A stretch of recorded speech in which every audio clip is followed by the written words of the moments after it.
Hello guys, आज हमारा topic है tax invoice credit and debit notes GST के अंदर chapter number 10 C A final IDT. हम कर रहे हैं रिकैप्चुलेट। सबसे पहले कहते हैं who can raise a tax invoice. Tax invoice कौन रेज कर सकता है? तो हर रजिस्टर्ड पर्सन मतलब जिसने जीएसटी का रजिस्ट्रेशन लिया हुआ है, registered person supplying taxable goods और सर्विसेज, या कौन पर्सन रिसीविंग टैक्सेबल गुड्स और सर्विस फ्रॉम अनरजिस्टर्ड सप्लायर। अगर आप कोई अनरजिस्टर्ड सप्लायर से आप कोई गुड्स एंड सर्विस लेते हैं तो टैक्स इनवॉइस आप बना सकते हैं, या फिर जो सप्लायर था registered person supplying taxable goods वो इस टैक्स इनवॉइस को रेज कर सकता है। टैक्स इनवॉइस रेज करने के लिए आपको एक टाइम लिमिट दी जाती है। गुड्स के केस में अलग टाइम होता है, सर्विस के केस में अलग टाइम होता है। गुड्स आपके पास अगर ऐसे गुड्स हैं जिसमें मूवमेंट ऑफ गुड्स होती है, मूवमेंट इन्वॉल्व होती है, यानी कि अब मेरे हाथ में मोबाइल है जैसे, तो मोबाइल है, मोबाइल मैं अपने हाथ से तुम्हारे हाथ में दूंगा, मूवमेंट, ठीक है, जिस जिस गुड्स को आप मूव कर सकते हैं, मूवेबल गुड्स होती हैं। और एक होती है जिसके अंदर मूवेबल गुड्स नहीं होती, जो मेकिंग अवेलेबल होती हैं, हम लगी लगाई कहीं पे दे देते हैं। एक तो मैंने आपको ये अपने हाथ से तुम्हारे हाथ में डिलीवर करा, तो जैसे ही इसके अंदर मूवमेंट हुई तो eight the time of removal आपको टैक्स रेज इनवॉइस रेज करना है यहाँ पे, ठीक है। और एक होता है मेकिंग अवेलेबल। मेकिंग अवेलेबल क्या होता है कि मैंने लगा लगाया फर्नीचर फुली फर्निश्ड आपको घर दे दिया, तो उसके ऊपर जो फर्नीचर लगा हुआ है वो मैंने आपको उठा के नहीं दिया, लगा लगाया प्रोडक्ट आपको दे दिया, मैंने मेकिंग अवेलेबल कर दिया। तो जैसे ही मैंने आपको वो लगा लगाया फुली फर्निश्ड घर डिलीवर करा, ठीक है, घर उठा के तो नहीं दिया लेकिन मेकिंग अवेलेबल करा, ठीक है, नो मूवमेंट ऑफ गुड्स, इसमें मूवमेंट नहीं है, तो एट द टाइम जब मैं डिलीवर करूँगा उसी टाइम टैक्सेबल इनवॉइस आपको टैक्स इनवॉइस रेज करूँगा। एक गुड्स होती हैं सेल और रिटर्न बेसिस के ऊपर। अब जैसे कि आप में से एक दो फ़ोन ले गए और आपको एक ही फ़ोन लेना था, तो आप मेरे से दो फ़ोन ले गए, आपने कहा मैं घर जाके बताऊंगा कि मेरे को कौन सा रखना है, एक मैं वापस दे दूंगा। तो ऐसे बहुत सारी चीज़ें होती हैं जो सेल और रिटर्न बेसिस पे बेची जाती हैं, कि जो माल मिल जाए वो भेज दियो, जो देना है वापस देना वो वापस दे दियो, ठीक है। तो बिफोर और eight the time of supply with in 6 month, आपको 6 मंथ के अंदर अंदर उसका इन्वॉइस बनाना ज़रूरी होता है। उसकी ना आपको कंसेंट आती है कि मैंने वो गुड्स रख लिया है नहीं रख लिया, या तो कंसेंट पहले आ जाए, अगर कंसेंट ना आए, अगर वहाँ से कोई जवाब नहीं आता तो 6 महीने वेट करेंगे, उससे ज़्यादा वेट नहीं करेंगे। 6 महीने के एंड होते ही आपको वो इन्वॉइस बनाना ज़रूरी होगा। और अगर आपकी असेंट पहले आ जाए, अगर बायर ने कह दिया, अगर आप बायर ने 7 दिन बाद ही बोल दिया कि मेरे को वो गुड्स लेना है मैंने रख लिया, तो 7 दिन, यानी कि जो पहले आ जाए, असेंट पहले आ जाए उसकी, या फिर 6 month, which ever is earlier. तो गुड्स के केस में ये 3 केस बनते हैं। सर्विस के केस में हम इनवॉइस बनाते हैं। जैसे ही मैंने आपको सर्विस दी तो मैं इनवॉइस बनाऊंगा सप्लाई और सर्विस के विद इन 30 डेज़ के अंदर। और बैंकिंग और इंश्योरेंस के केस में क्या होते हैं, 45 डेज़ के अंदर आपको इनवॉइस बनाना ज़रूरी होता है। एक होते हैं कंटिन्यू सप्लाई ऑफ गुड्स। एक ऐसे गुड्स जो मैं आपको कंटिन्यू सप्लाई करता रहूँगा, बस आप मेरे से एक बार ना रेट मुका जाओ और मैं आपको कंटिन्यू सप्लाई करता रहूँगा, कंटिन्यू बेसिस पे गुड्स हैं। जैसे कि हमारा घर बन रहा हो जैसे, तो हम एक सीमेंट वाले को कह देंगे हमारे घर 6 महीने बनेगा या साल बनेगा, आप साल तक हम आपसे ना सीमेंट के गट्टे लेते रहेंगे इस रेट पे। वो कहता है ठीक है, कंटिन्यू सप्लाई ऑफ गुड्स, 50 गट्टे चाहिए 50 मंगवा लिए, 100 चाहिए 100 मंगवा लिए, वही रेट पे अपने को मिलते रहेंगे। तो इस केस में क्या होता है, वो रेज कब बना, इनवॉइस कब बनाएगा, बिफोर और eight the time each successive statement of accounts is issued और सक्सेसिव पेमेंट। इस केस में ना वो एक स्टेटमेंट्स बनाता है, इसमें याद रखना कंटिन्यू सप्लाई में सक्सेसिव स्टेटमेंट्स बनती हैं। सक्सेसिव स्टेटमेंट पहले बन जाए या पेमेंट पहले हो जाए, विच एवर इज अर्लियर। अगर आपने पेमेंट नहीं करी, उसने स्टेटमेंट बना के रख दिया, अपने ऊपर विश्वास है उसको, कहता बस अब बस बनाने की ज़रूरत है तो पैसे आए पड़े अपने, ठीक है। या फिर पेमेंट पहले कर दें आप, सक्सेसिव स्टेटमेंट बाद में बने, इन दोनों में विच एवर इज अर्लियर, इस केस में आपके क्या हो जाएंगी, टैक्स इनवॉइस बनाना पड़ेगा, आपको इनवॉइस बनाना पड़ेगा। और सर्विस केस में अब वो गुड्स भेजी थी मैंने, सीमेंट के गट्टे दी थी, ऐसे ही मैं आपके लिए सर्विस भी दे सकता हूँ कंटिन्यू सप्लाई। आपने किससे बात कर ली कि हमारे बच्चे को पढ़ाओ, कंटिन्यू बेसिस पे पढ़ाते रहो, जब तक इसको पूरी इंग्लिश ना आ जाए आप इसको पढ़ाते रहो, कंटिन्यू सप्लाई ऑफ सर्विसेज। अब अगर आपको ड्यू डेट पता है पेमेंट की, कॉन्टैक्ट की due date of payment is ascertainable, आपको पता है, ठीक है, तो उस आपको पता है कि ये पेमेंट कब आएगी आपकी इस चीज़ की, इस सर्विस की, ड्यू डेट पता है तो on or before due date कर लो। अगर आपको ड्यू डेट नहीं पता या आप नहीं निकाल पा रहे, तो फिर आपकी जब पेमेंट आएगी उस पेमेंट से पहले पहले ऑन और बिफोर, ठीक है। और अगर आपकी पेमेंट किसी इवेंट को लेके है ना, कि अगर ये इवेंट हो गया ना, अगर ये चीज़ होगी तो तेरे पैसे पक्के, अगर ऐसा ऐसा हो जाता तो मैं तेरे को इतने पैसे दूंगा, तो फिर तो आपका वो इवेंट होगा तब आपको पेमेंट आएगी। साफ साफ पता है, वो इवेंट होते ही, यानी कि बस उसकी शादी हो जाए मैं तेरे को पेमेंट दूंगा, मतलब on or before date of completion of the event, वो इवेंट होने से पहले पहले, on or before the date of completion of that event. तो मेरे लिए काम कर, बस ये मेरा काम पूरा होते ही मैं तेरे को पेमेंट करूँगा। तो पूरा होने तक, on or before the date of completion of that event, आपको इनवॉइस बनाना जरूरी होगा इसके अंदर। उसके बाद कहते हैं इंपॉर्टेंट कंटेंट, जब आप टैक्स इनवॉइस बनाते हो तो उसके अंदर इंपॉर्टेंट कंटेंट कौन कौन से होते हैं। इसके लिए आप कोई भी ओरिजिनल गूगल कर लें, टैक्स इनवॉइस लिखें, इमेज चेक करें, इमेज को विजुलाइज करोगे ना, फिर ज़्यादा आपको अच्छे से याद होगा। साथ साथ देखो, अगर आप कोई सप्लायर हो, कोई भी जीएसटी वो देख लेना टैक्स इनवॉइस, मेन पॉइंट सीधे देखो आप, जीएसटी नंबर लिखा होगा, ठीक है, सीरियल नंबर होगा, कोई भी वाउचर होता है सीरियल नंबर होंगे, डेट लिखी होगी, जीएसटी नंबर मेरा, जीएसटी नंबर उसका, नेम मेरा क्या नेम है, क्या एड्रेस है, ठीक है। और एक आपको पता है harmonise system nomenclature, HSN codes होते हैं, वो डालने ज़रूरी होते हैं। कौन सी गुड्स है, उसकी क्या क्वांटिटी है, क्या वैल्यू है, कितना सीजीएसटी, कितना एसजीएसटी है, मेरे साइन प्लेस ऑफ सप्लाई क्या है, कितना टैक्स चार्ज कर है, रिवर्स चार्ज बेसिस पर कोई टैक्स लगा या नहीं लगा, ये बहुत सारे पॉइंट हैं, ये आपके सारे टैक्स इनवॉइस के अंदर होने चाहिए। In case of invoice QR code having, उसके अंदर होना चाहिए। अगर आपका इनवॉइस है तो क्यूआर कोड होना चाहिए उसके अंदर। अब कहता है जो इनवॉइस हैं वो गुड्स के केस में कितने बनते हैं, सर्विस के केस में भी कितने बनते हैं। गुड्स के केस में आपके जो इनवॉइस होते हैं वो 3 कॉपी बनती हैं उसकी, और सर्विस के केस में 2 बनती हैं। आप विजुअलाइज करो, अपने दिमाग में सोचो, अपने चीज़ में दिमाग में ये सोचो कि देखो कि अगर मैं कोई गुड्स बेच रहा हूँ तो एक तो मेरे पास ही होएगा। जब आपने कभी शॉपकीपर के पास देखा होगा, जब वो आपका बिल काटता है तो उसके नीचे एक ब्लू कलर का पेज होता है, ठीक है, कार्बन पेपर होता है वो। तो 3 इनवॉइस बनते हैं टोटल। ओरिजिनल इनवॉइस बायर को दे दिया जाता है। अब आपने कहीं से लैपटॉप खरीदा तो ओरिजिनल इनवॉइस तो आपको दे दिया जाएगा। एक कॉपी क्या करूँगा मैं, ओरिजिनल कॉपी आपके पास दे दी, और डुप्लीकेट कॉपी किसके पास रख ली, ट्रांसपोर्टर को दे देता हूँ मैं। ओरिजिनल कॉपी तो, अब जैसे मान लो ये ऑनलाइन बेच रहा हूँ मैं, तो ओरिजिनल कॉपी तो मैंने दे दी उसको, बायर को, और एक कॉपी निकाल के दे दी ट्रांसपोर्टर को। मैंने कहा ये गुड्स इसके हैं, ये तू ले जा। एक कॉपी इसके पास होगी, एक ट्रिप्लीकेट कॉपी मैंने रख ली। तो गुड्स के केस में हमेशा 3 केस बनते हैं, 3 इनवॉइस बनते हैं। और सर्विस के केस में 2 ही बनेंगे, एक सप्लायर के पास, एक रिसिपेंट के पास। बीच में ट्रांसपोर्टर का तो काम ही नहीं है इसके अंदर, है ना। सर्विस तो सीधी बायर और सप्लायर के बीच में होगी। Serial number of invoices issue during a month quarter shall be furnish electronically in form number GSTR 1, आपको पता ही है। इनवॉइस जीएसटीआर 1 में दिखानी होते हैं, सेल दिखानी होती है जो।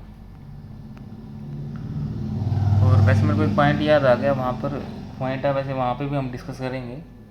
आपको वहाँ पे कोई कॉपी वगैरह नहीं देनी होती, सीरियल नंबर डालने होते हैं। कहता है serial number of invoices issue during a month quarter shall be furnish electronically. आपको सिर्फ एक सीरियल नंबर वहाँ पे डालने होते हैं जीएसटी पोर्टल के अंदर। ये आपको कोई एविडेंस नहीं देना होता, कोई फ़ोटो नहीं डालनी होती इनवॉइसेस की कभी भी, ना ओरिजिनल ना डुप्लीकेट, सिर्फ सीरियल नंबर जाते हैं। फिर कंसेप्ट आता है ई इनवॉइस का। Class of person mandatory required to issue e invoice, hereafter हम पढ़ेंगे नोटिफाइड पर्सन। कुछ नोटिफाइड पर्सन है जिनको ई इनवॉइस बनाना जरूरी है। सभी के सभी रजिस्टर्ड बिजनेस जिसका aggregate turnover greater than 50 crore rupees है, ठीक है, in any proceeding financial year from 17-18, 2017-18 के बाद 17-18 से अगर आपका आपका टर्नओवर टोटल 50 करोड़ से ज़्यादा है तो आपको इलेक्ट्रॉनिकली इनवॉइस बनाना ज़रूरी है, ठीक है। अब कहता है ई इनवॉइस स्कीमा पड़ता है, यूनिफॉर्म स्टैंडर्ड फॉर्मेट है, इसका एक ही फॉर्मेट है, ठीक है। Form GST invoice 1 containing mandatory specified fields to be reported in electronic format to ERP, applicable for all business across the country। पूरी कंट्री में सभी के ऊपर ये एप्लीकेबल है। और इसने एक वर्ड यूज़ करा IRP फॉर्मेट, ये क्या है, इनवॉइस रजिस्ट्रेशन पोर्टल, इसकी फुल फॉर्म है invoice registration portal. Website for uploading reporting of invoices by notified person. कुछ नोटिफाइड पर्सन है जिनको वेबसाइट पे अपलोड करना होता है, रिपोर्ट करने होते हैं ये इनवॉइसेस। IRN नंबर जनरेट होता है इसमें एक, उसको बोलते हैं unique reference number generated and return by IRP on successful registration of invoice GST invoice will be valid only with a valid IRN। अगर आपका IRN नंबर वैलिड होगा फिर ही आपका GST इनवॉइस वैलिड होगा। अब ये जो इनवॉइस का टॉपिक आया था, इनवॉइस का टॉपिक क्यों इतना इम्पोर्टेंट है, क्या एडवांटेज है इसकी? इसका एडवांटेज ये है, देखो बहुत सारे ना फेक बिल बनते जा रहे थे, अब ये इलेक्ट्रॉनिकली बनता है, फेक बिल बनेगा ही नहीं। दूसरा क्या है, पेपरलेस है, कोई भी काम ऑनलाइन होता है, टाइमली और कॉस्टली, ये दो वर्ड तो आप डाल सकते हो। टाइम की बचत होती है, अर्ली पेमेंट होती है, कॉस्ट रिडक्शन। टैक्स की आप चोरी नहीं कर सकते, बिल्कुल चोरी नहीं कर सकते आप टैक्स की, और एक ही फॉर्मेट है, सबके लिए एक जैसा फॉर्मेट है। Auto reporting. अब दूसरा फ़ायदा, अब ये एक और फ़ायदा देखो कि जैसे आप इनवॉइस बनाते हो ना, आपका पूरा डाटा GST रिटर्न में ऑटोमेटिकली चला जाता है। ऑटो रिपोर्टिंग होती है invoices into GST return. Auto generation of e way bill यहीं से बन जाता है। Auto generation of e way bill,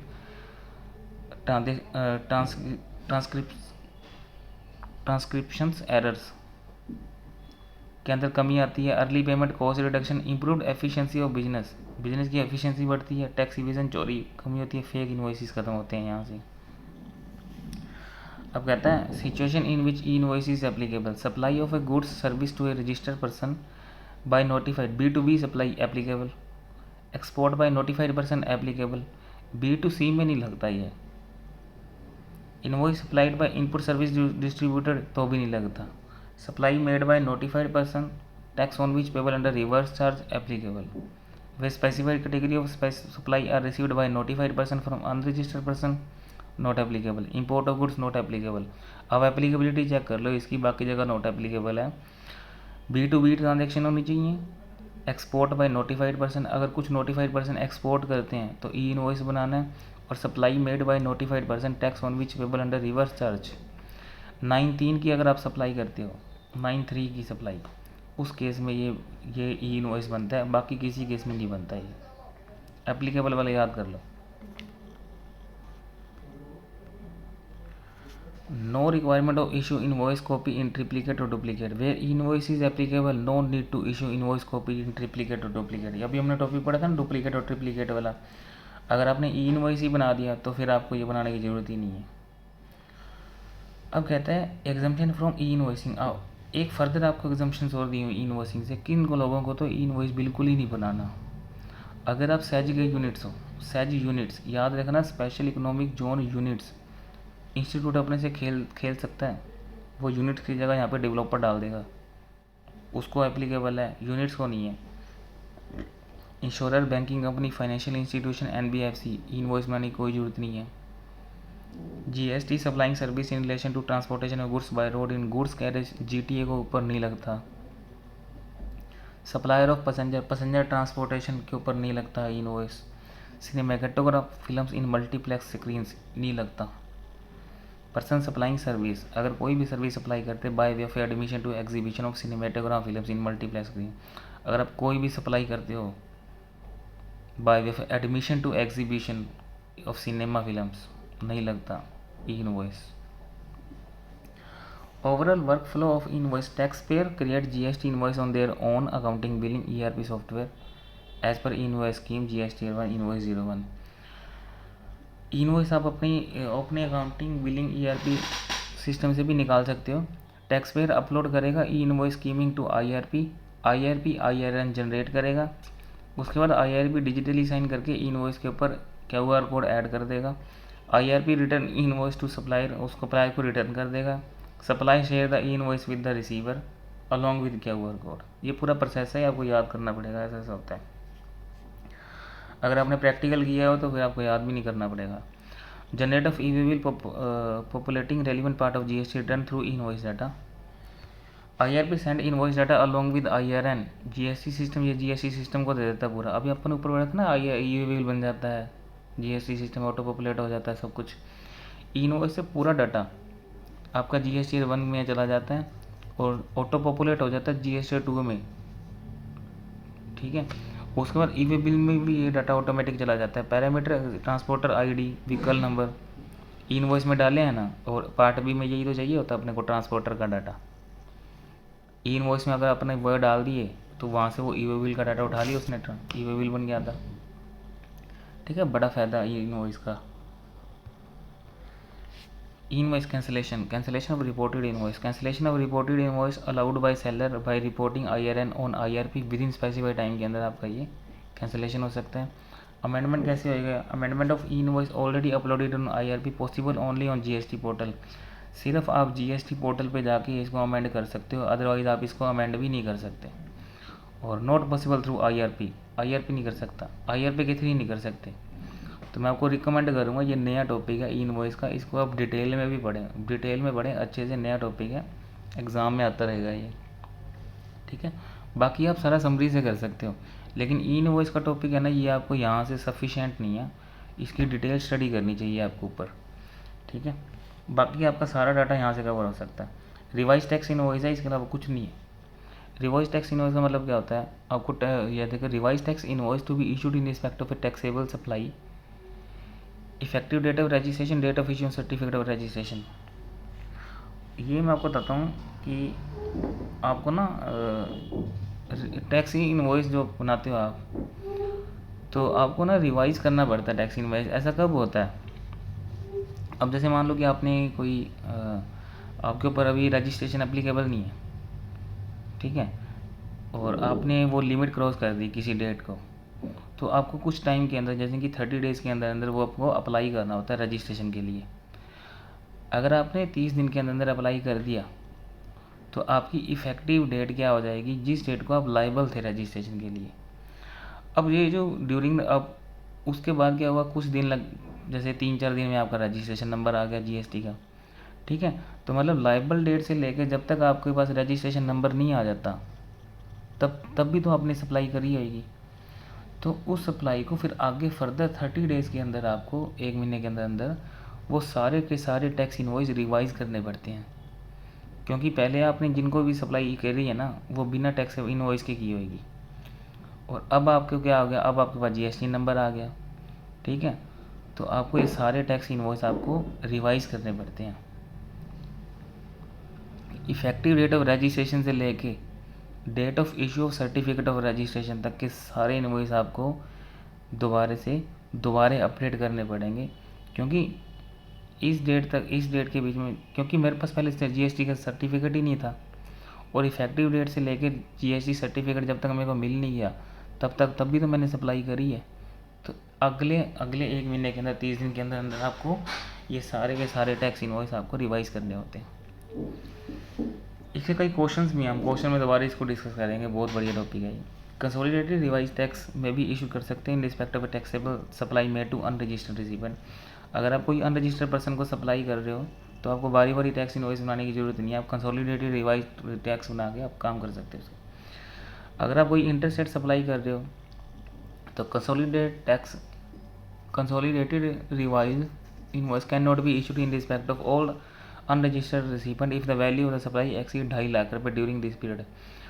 intra state होती है ना, जो इंट्रा स्टेट होती है, विद इन द स्टेट अगर आप सेल करते हो, तो सारी की सारी जो सेल कर रहे हो अनरजिस्टर्ड पर्सन को, सारी की सारी एक ही केस में आप कंसोलिडेट कर दिया करो। लेकिन जब बात आती है इंटर स्टेट की, तो इंटर स्टेट के केस में ना 2.5 लाख की लिमिट लग जाती है। इंटर स्टेट में देखो, B2B ट्रांजैक्शन करते हो ना, अगर आप B2B ट्रांजैक्शन करते हो, फिर तो आपको इनवॉइस बनाना ही, सेपरेट बनाना ही पड़ेगा, कंसोलिडेट आप कर ही नहीं सकते। इंटर स्टेट जाके, आउटसाइड द स्टेट जाके आप अनरजिस्टर्ड को सेल करते हो, और वो सेल 2.5 लाख से ज़्यादा है, 2.5 लाख तक आप कंसोलिडेट कर सकते हो, उससे ज़्यादा नहीं, ठीक है। अब उसके बाद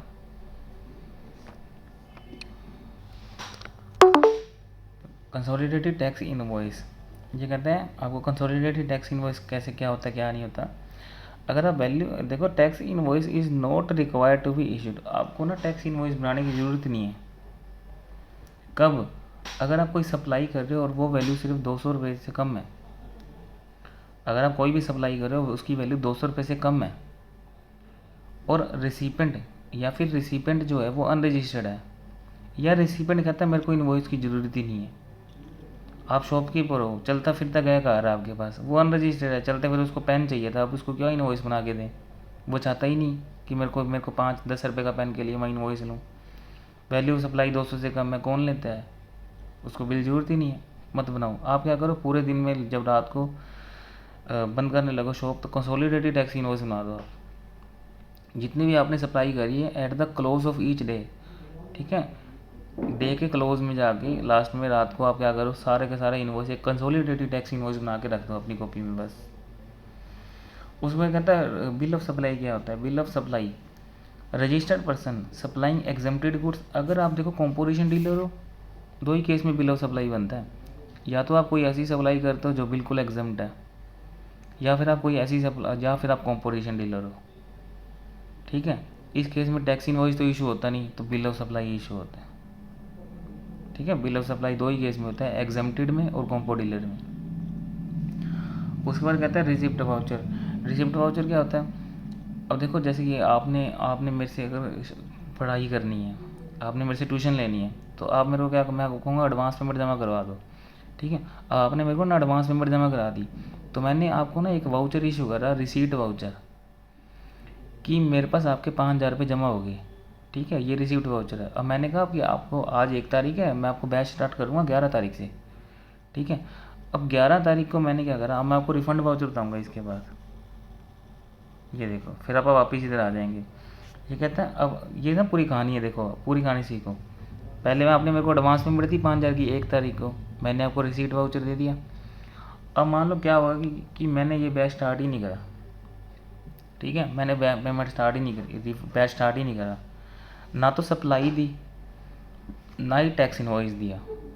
अब 11-12 तारीख को 13 तारीख को अब मैंने आपको बुला लिया, मैंने कहा बैच भी तो स्टार्ट नहीं हो रहा, ये रहा, ये किसी कारणवश हमारा बैच ये वाला स्टार्ट नहीं हो पाया, हम आपके पैसे वापस दे रहे हैं पूरे के पूरे।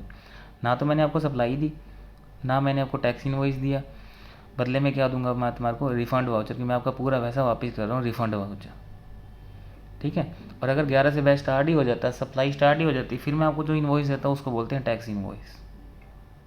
तो ये होता है रिफ़ंड वाउचर। पहले रिसीट वाउचर बनता है, फिर रिफ़ंड वाउचर बनता है। और ऊपर एक छोटा सा पॉइंट है, कहता है कई बार ना हमारे को ये पता नहीं चलता, रेट पता नहीं चलता। मान लो मैंने आपको कोई सप्लाई करनी है, लेकिन ये नहीं पता चलता भी इसके ऊपर रेट कितना है, ठीक है।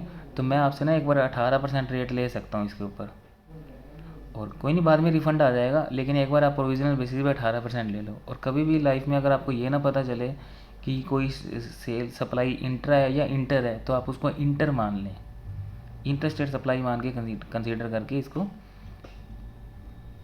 अकॉर्डिंगली इसको ट्रीट कर ले।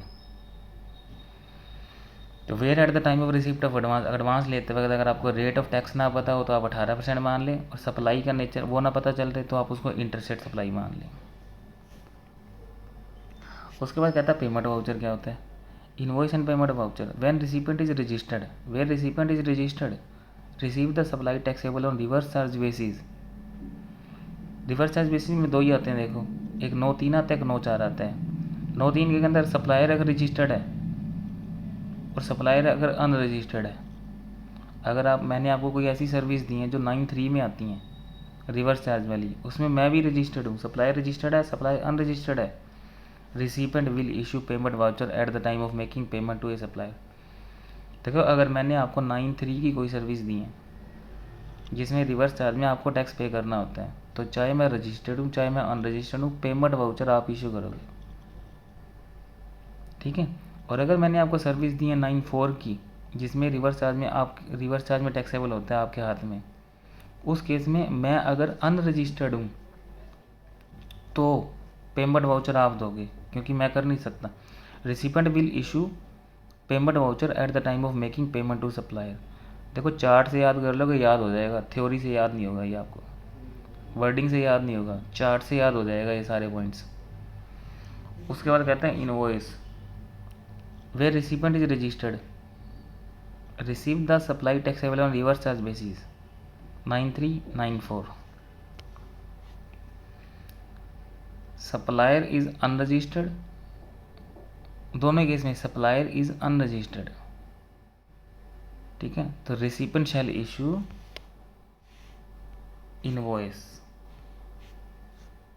दोबारा देख लो, इनवॉइस कौन इशू करेगा, ऊपर पेमेंट वाउचर था, यहाँ पे इनवॉइस कौन बनाएगा, मैंने आपको सर्विस दी है वो रिवर्स चार्ज में टैक्सेबल होती हैं, मैं क्यों दूंगा, मैं तो अनरजिस्टर्ड हूँ, मैं वैसे मैंने देना था, लेकिन मैं अनरजिस्टर्ड हूँ, तो गवर्नमेंट कहती फिर इनवॉइस कौन बनाएगा? आप बना देना रिवर्स चार्ज में। मैंने आपको कोई भी सर्विस दी है, मेरे हाथ में तो वो टैक्सेबल ही नहीं है। मैं आपको गुड सर्विस सप्लाई करता हूँ, देखो मैं ऐसी गुड सप्लाई करता हूँ जो रिवर्स चार्ज में टैक्सेबल होती है, तो मेरे को तो नंबर लेने की ज़रूरत नहीं है, क्योंकि सारा का सारा जो टैक्स है वो तो आपने पे करना है, और मैं तो अनरजिस्टर्ड हूँ। आप रजिस्टर्ड हो, आपके पास नंबर भी है, इनवॉइस भी आप ही बना दो। मैं इनवॉइस बना ही नहीं सकता, मेरे पास नंबर ही नहीं है, जीएसटी नंबर ही नहीं ले रखा मैंने, तो मैं तो बना ही नहीं सकता इनवॉइस। ठीक है, लॉजिकली भी है। अब आता है लास्ट क्रेडिट नोट और डेबिट नोट। देखो नाम से ही पता चल जाएगा क्रेडिट नोट कौन इश्यू करेगा। Where one or more tax invoices has been issued for supply of any good service और बोथ। देखो कब बनता है, taxable value in the invoice greater than a taxable value in respect of a supply. Tax charge in the invoice ज़्यादा है tax payable in respect of such supply. आपने मेरे से ज़्यादा पैसे ले लिए, taxable value in the invoice, मैंने आपसे ज़्यादा पैसे ले लिए, या where the goods supplied are return by the recipient, यानी कि मैंने आपको कोई गुड्स दिए थे, आपने वो मुझे वापस दे दिए, या when the goods and service both supplied are found to be deficient, मैंने आपको कोई गुड्स देने थे, 100 पीस देने थे, पता चला मैंने 80 भेजे हैं, 20 उसमें अंदर कम ही रहेगी, यानी कि तीनों केस में ना आप मेरे क्रेडिटर हो। मेरे साथ कोई ऐसी सिचुएशन होगी जिसकी वजह से मेरी लाइबिलिटीज़ हैं, मेरा दायित्व है मैं कि मैंने आपको कुछ देना है, आप मेरे क्रेडिटर हो, तो यहाँ पर क्रेडिट नोट इशू होता है। ठीक है, मैंने आपसे ज़्यादा पैसे ले लिए, taxable value in the invoice, मैंने आपसे इतने पैसे लेने थे उससे ज़्यादा ले लिए, मैंने टैक्स रेट लगाना था 5 लगा दिया 12, ज़्यादा पैसे ले लिए, मैंने आपको गुड्स बेचे, आपने मेरे को रिटर्न कर दिए, आपको पैसे देने हैं। ठीक है, या आपको गुड्स देने थे 100 दे दिए 80, अभी भी मैंने आपके देना ही बनता है, तो यहाँ पर क्रेडिट नोट इशू हुआ, क्योंकि मेरी लाइबिलिटी मेरी बैलेंस शीट में आप मेरे क्रेडिटर हो। मेरी बैलेंस शीट में क्रेडिटर है कोई, तो वो यहाँ उस केस में क्रेडिट नोट इशू होगा। इसी का रिवर्स कर देना, अगर आप पूरा इसका रिवर्स कर दें, लेसन कर दें। अब मतलब मैंने आपके ना पैसे लेने ज़्यादा थे और ले लिए कम, तो अब आप मेरे डेटर हो गए। मैंने टैक्स लगाना था 12, लगा दिया 5, पैसे मैंने लेने हैं आपसे, आप मेरे डेटर हो, डेबिट नोट इशू होगा यहाँ पे।